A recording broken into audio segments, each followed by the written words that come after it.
రెచ్చిపోతున్న ఇసుక మాఫియా ఇక రెచ్చిపోతూనే ఉన్నది. ఇక్కడ నల్గొండ నుండి మొదలు పెడితే అటు ఆదిలాబాద్ వరకు, అటు ఆదిలాబాద్ నుండి మొదలు పెడితే ములుగు, వరంగల్, కరీంనగర్, ఎక్కడ పడితే అక్కడ ఇసుక దందాలు పుష్కలంగా సాగుతానే, యథేచ్ఛగా సాగుతూనే ఉన్నది. దీన్ని ఎట్లా అడుక్కుంటారు? మంత్రుల ఇన్వాల్వ్మెంట్ ఉన్నది, ఎమ్మెల్యేల ఇన్వాల్వ్మెంట్ ఉన్నది. ఇన్ని రోజులు కేసీఆర్ ఉంటేనేమో ఇసుక బుక్కుతాండో ఇసుక బుక్కుతాండో ఇసుక బుక్కుతాండో ఇసుక బుక్కుతాండో, వాళ్ళ ఎమ్మెల్యేలు ఇసుక బుక్కుతాండో, వాళ్ళ ఎమ్మెల్యేలు అంతా అక్రమంగా ఇసుక రవాణా సాగిస్తున్నారు.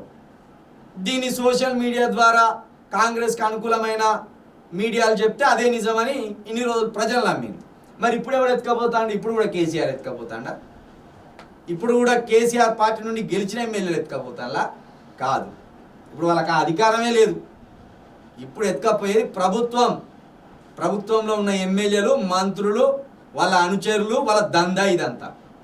కాబట్టి ఇసుక యథేచ్ఛగా సాగుతూనే ఉన్నది. గతంలో కంటే ఇప్పుడు ఎక్కువ సాగుతున్నాయి. ఎందుకంటే రేవంత్ రెడ్డి ఎన్ని రోజులు ఉంటాడో తెలియదు. ఆ లోపు తన అనుచరుల ద్వారా కావచ్చు, తనకు అనుకూలమైన ఎమ్మెల్యేల ద్వారా కావచ్చు, ఇసుక మొత్తాన్ని తవ్విపడే పని చేస్తాడు.